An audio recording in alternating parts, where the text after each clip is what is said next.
Children, now let us move on to the disadvantages of this departmental undertaking. First one is red tapeism. That is, there is a too much of procedures and policies to be followed in these departmental undertakings, which leads to delay in the processing and other things, decision making, whatever it is. This commercial organization cannot afford delay in the taking decisions. Next one is incident of additional taxation. Usually because of using these outdated technologies and the policies and principles and delay in operations, these type of departmental undertakings would face loss, which is directly that is set right by the treasury of the government, which in turn increases the tax burden on the common man. Next one is lack of competition. See, these civil servants are given the control of these departmental undertakings. They may not have the business expertise or experience or outlook to cope up with the modern commercial world. So they have their own outdated fashion and other things without considering the sovereignty of the consumers. Next one is casual approach to work. See, these government servants are eligible for frequent transfers within once in 3 years or whatever it is, or punishment transfers would be there, which leads to disinterest among the employees in taking part effectively in this departmental undertaking. See, as a result, the operational efficiency of the undertaking suffers a lot. Next one is government interference. That is, government intervenes a lot in this departmental undertaking with the view to improve the sales or whatever it is, rules and regulations, to monitor the employees, to induce the sales, whatever it is. So these officials or employees, those who are in direct touch with this departmental undertaking, may not have the freedom to implement new and fresh ideas, cope up with the market.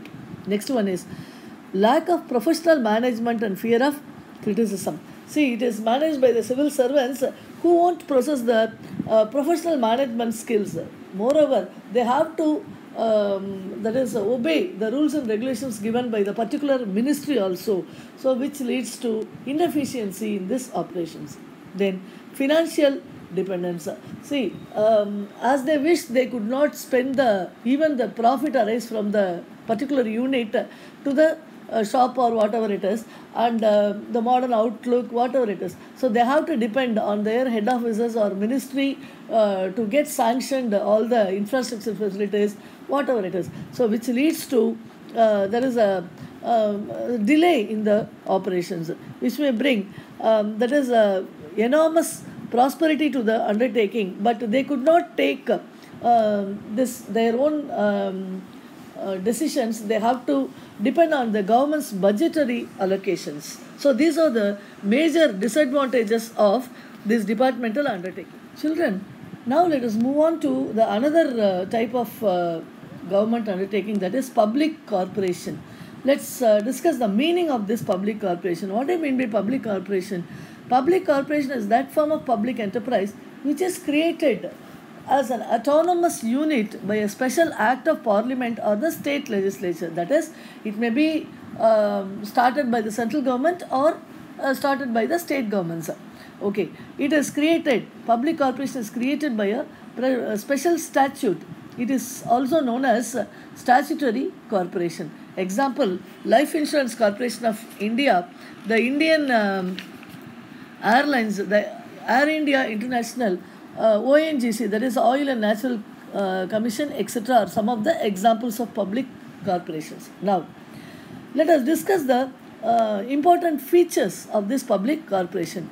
First one is special statute. First one is, that is, the public corporation is created by a special act of the parliament or the state legislature. The act defines its powers, objectives, functions and relations with the ministry, etc.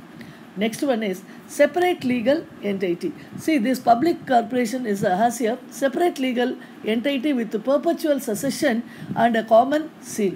Even the political parties change in the center or state, it won't be affected by the changes in the political field, and it is continuous in its existence. And it can own property, it can make contracts and file suits in its own name. Then the capital provided by the government. See, the capital of the public corporation is provided by the central government or by the state governments.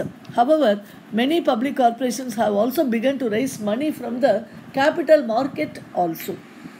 Next one is financial autonomy. The public corporation enjoys financial autonomy. It prepares its own budget, has the authority to retain and utilize its earnings for its business. The next one is board of director, that is management by board of directors. The management is vested with the board of directors appointed or nominated by the government, but there is no government interference in the day-to-day activities. This management people can have their own decisions.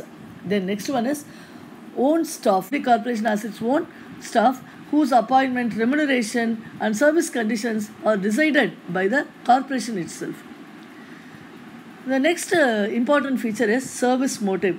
Though these corporations are allowed to earn reasonable profit, their first and primary object is to serve the people. Then they are expected to have some profit also. Public accountability. Public corporation has to submit annual report on its working.